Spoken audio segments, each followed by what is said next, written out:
Le RGPD à l'européenne est indexé sur un modèle de réflexion, sur une approche réglementaire qui est très européenne. Aux États-Unis, on a une approche en matière de réglementation des données personnelles qui est différente. Cela dit, si historiquement l'approche en matière de réglementation est très différente du fait d'une définition du concept de privacy par rapport à data protection qui est très différent, en revanche, les 19 États qui ont passé des législations aujourd'hui aux États-Unis, dont 13 sont entrés en vigueur, se sont clairement indexés sur le RGPD, à l'inverse par contre du CCPA californien qu'on avait présenté dans un premier temps comme étant un RGPD à l'américaine, ce qui n'est pas le cas. Donc le fait de voir ce mouvement vers davantage de réglementation à la manière RGPD, avec davantage de reconnaissance des droits des utilisateurs, est quelque part porteur d'espoir par rapport à tout ce qu'on a pu faire en Europe quand on part à l'étranger et qu'on souhaite effectivement aux États-Unis se mettre en conformité avec les réglementations locales. On voit le même mouvement en fait au Canada, puisqu'au Canada c'est 10 provinces et 3 territoires, chacune ayant sa propre approche. Par contre, effectivement,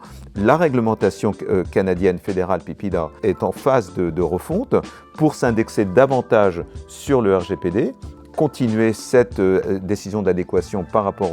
au RGPD et permettre effectivement à continuer de bénéficier de ces transferts internationaux depuis l'Europe. Donc des deux côtés, aux États-Unis et au Canada, le RGPD est considéré comme une réglementation fondatrice qui vient influencer l'approche réglementaire aussi bien aux États-Unis qu'au Canada.